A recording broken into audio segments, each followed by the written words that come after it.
Hello, hello. Welcome to another episode of the podcast, Divorce the Next Chapter. My name is Gianna Taglinetti. I'm a nurse, single mom, and survived a narcissistic abusive marriage and was able to turn my life around by changing my mindset and using manifestation techniques. I am now a certified mindset and manifestation coach, and I'm here to help you on your journey. So today in the episode, we're going to be talking about changing your mindset. And I've been teaching this for quite some time, and I had, developed some techniques through research and everything, and I stumbled upon this neuroscientist. Her name is Dr. Caroline Leaf, and she worked with a lot of people that sustained brain trauma, okay, and how to rewire their brain. Maybe their physical body was not the same, but how to make their mind and brain come back. And she talks about the brain and the mind being two separate things, connected but separate. The mind is more of your whole entire neural pathways that are connected. And it's the truth. If you hear about people talking about stress and how stress affects their whole entire body, this is kind of what she's talking about, okay? So she talks about these techniques and how to rewire your brain. And I'm going to apply it to how we could rewire our brain after divorce and get ourselves feeling back to how we know life. You've been through divorce. It was a terrible situation. It took a lot of stress, a lot of energy. You aged. You don't know where you are. You don't know what you look like in the mirror anymore. You don't recognize yourself. How do you get yourself out of that? Well, unfortunately, all of those months, years, whatever, leading up to it, something happened to us, right? Something happened that our brain and mind changed. And instead of us being this positive person, all of a sudden we have this negative attitude. These negative thoughts are intrusive. They're affecting our daily life. So how do we get out of that? So here's 5 ways to start yourself getting out of it. And it's an active, daily, maybe multiple times a day activity that you have to do. So the first thing is we're going to recognize where these feelings are coming from. We're going to recognize the trigger, okay? So for instance, you did everything. You did the cooking, the laundry, the cleaning, the taking care of the kids, picking up after him, everything. You did everything. The only thing that he did was take out the garbage. Well, now you're single, and now you're taking out the garbage. Okay? And every time you take out the garbage, you get angry. You get a feeling inside. But you don't know why. So the first thing is to recognize that trigger. Now you could apply this. I'm giving you just one example, but you could apply this to anything, really. Whatever that trigger is. The first thing is we're going to recognize what the trigger is. We're going to recognize it. And when all those intrusive thoughts start happening, because it's like a snowball that starts to happen.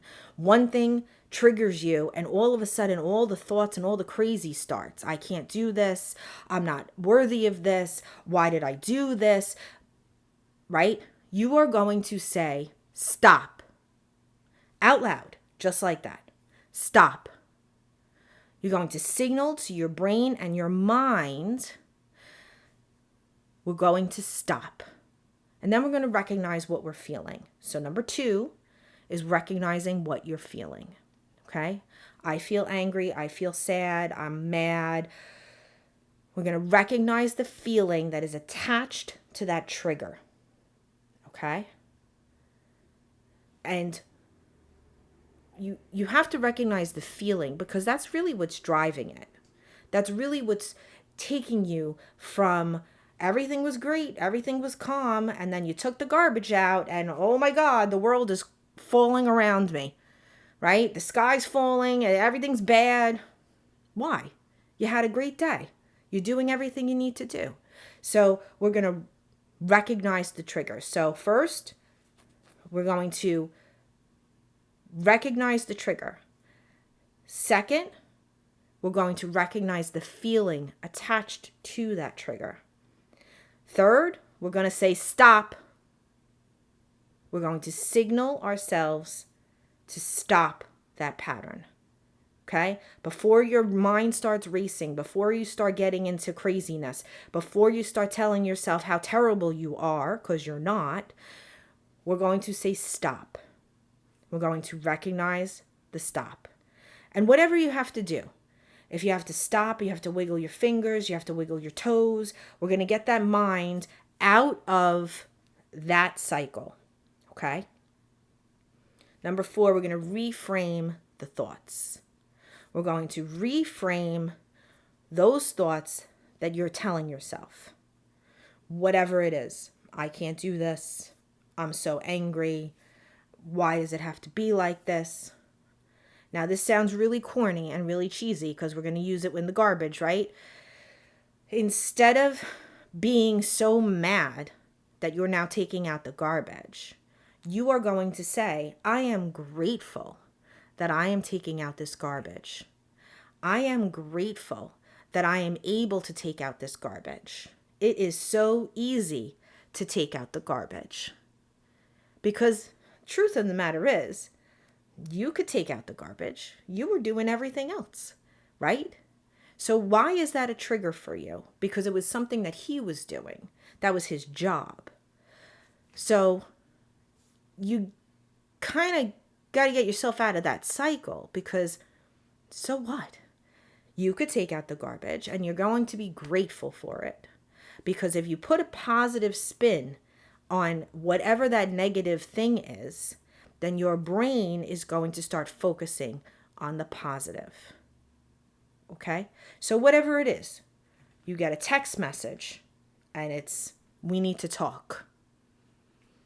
Instead of flying off the handle and making yourself crazy about it, you're going to take a breath, you're going to wiggle your fingers, you're going to say stop, and you're going to reframe how you're feeling. You're going to recognize how you're feeling, and you're going to reframe it. So first, recognize how you're feeling, recognize the triggers, stop, start to reframe, okay?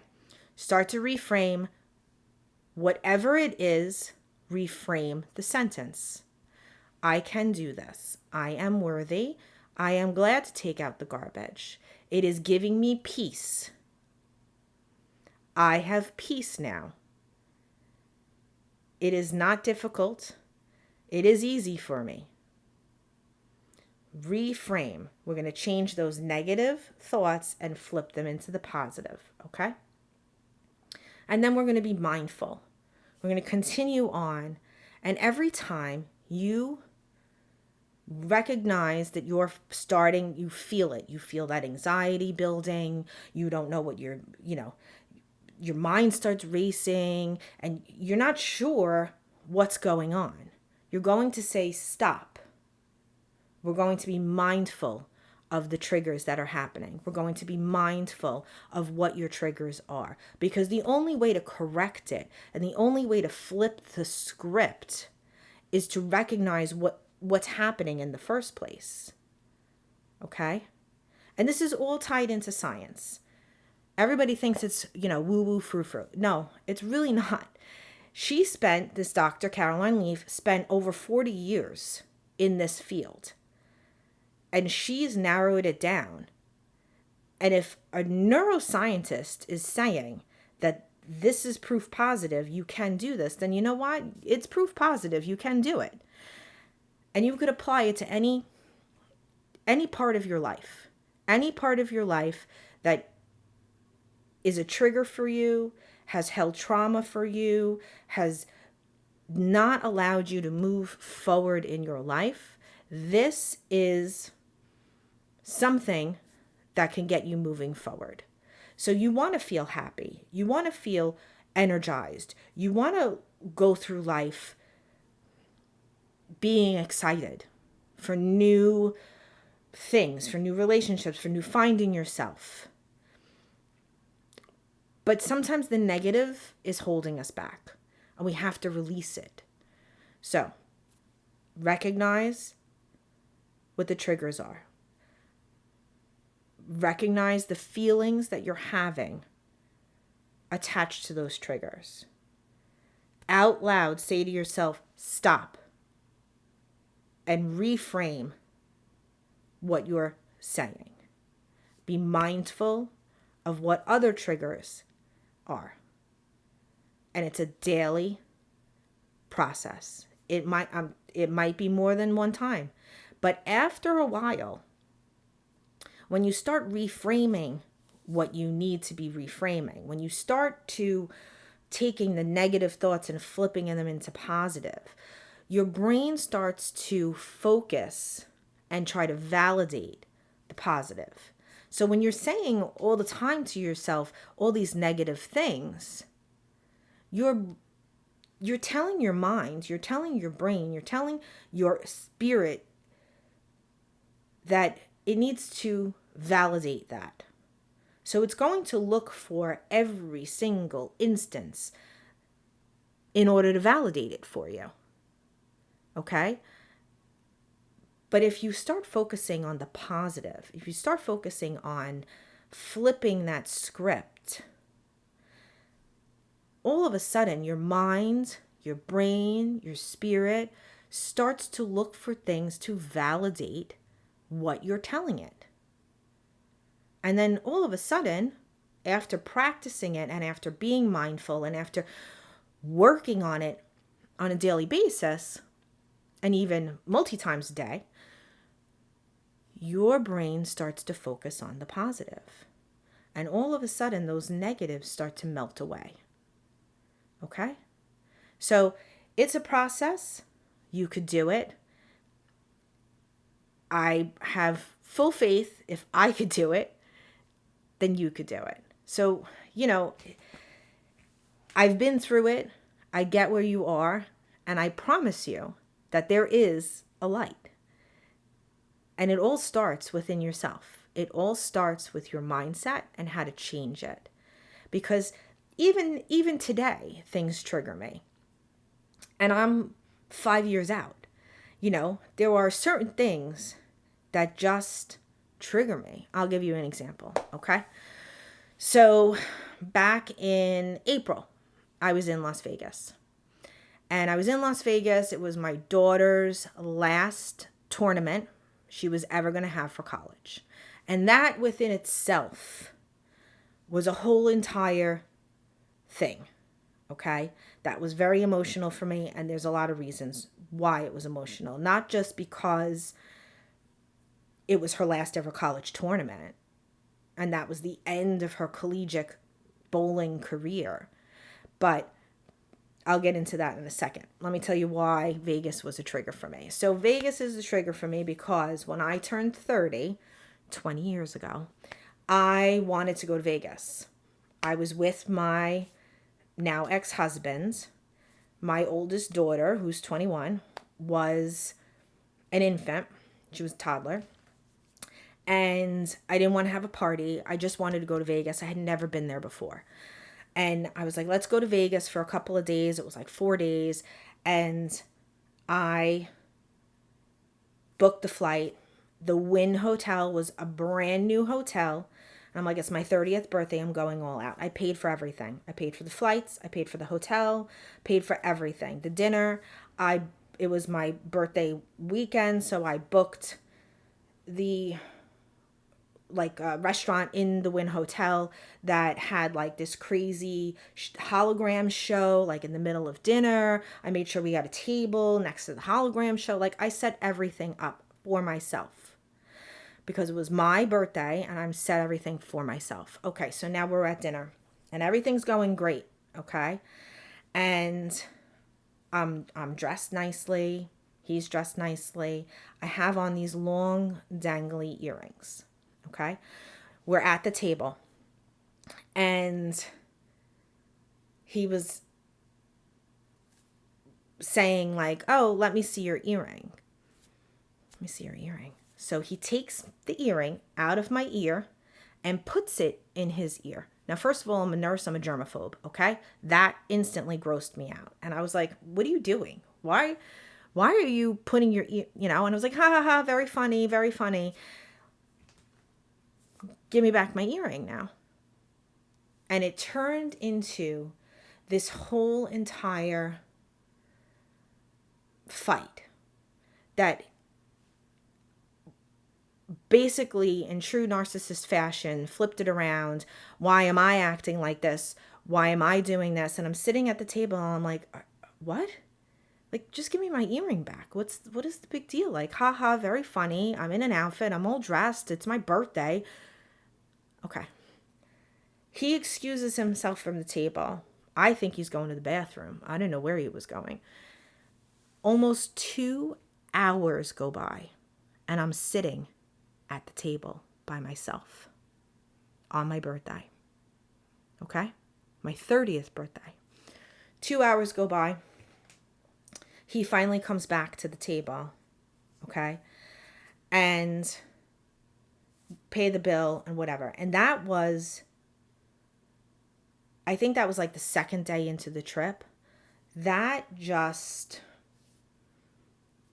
devastated the rest of the trip. I was just that was like one of the first times he ever did something like that to me. And I was young and I can't say I was stupid. I was just naive and whatever. So now fast forward to this past April.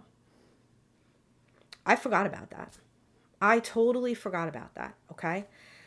And I'm with my younger daughter and we're on this big, I forget what they call it. It's like a Wonder Wheel eye of Vegas. And you're like 500 feet up in the air. You're in this big, giant, huge capsule.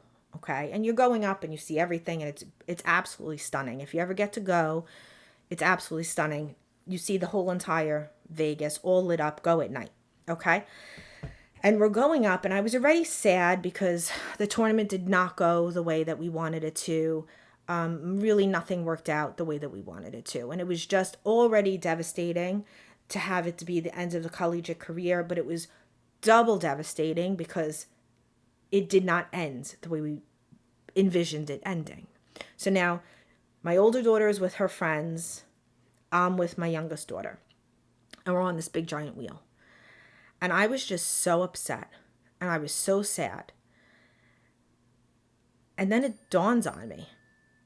It dawned on me that the reason it was triggering me more than it probably should have was that story. And the thing about it is, because I have these techniques now, because I know and I'm very aware of triggers and how it makes me feel and the spiral and everything, I know how to cope with it. I know how to get myself out of it, okay? And I'm on this Wonder Wheel and I'm staring at the sphere and it just hit me like a ton of bricks. Oh my God. And mind you, I've been to Vegas. I think that was my 8th time going to Vegas, okay? I've been to Vegas many times and never did it bother me. But I guess because I was in an emotional state, it kind of bubbled up to the surface. And I'm on this Wonder Wheel. I'm in this big capsule. I'm staring at the sphere and it's beautiful. All this, like, I can't really explain it. And I'm like, oh my God. And that memory came flooding back. And I said, oh, no wonder why. No wonder why I'm in this state. So there was a trigger. I recognized it. And then I talked myself out of it. And I said, okay, stop. Stop. Let's separate the two. Let's separate. And this is a conversation I'm having with myself in this giant bubble in the thing. There's other people. and it's happening in my head. Okay. And I'm like, okay, stop. And I used these techniques. I recognized the trigger. I attached the feelings and emotions to it. I told myself to stop. And then I reframed what I was feeling. And the rest of the trip, I was very mindful of what was going on. So that's the thing. Once you develop these techniques and you can do it, You can get yourself out of anything, okay? The reason, I'll say this really quick, the reason why bowling is such a big deal for me is because when I was towards the ends of my marriage, before I got divorced, okay, I used bowling and driving an hour to bring her to league. And granted, she's extremely talented. Let's not get this twisted, okay? She's extremely talented. So I was doing it for her as much as I was doing it for myself, okay?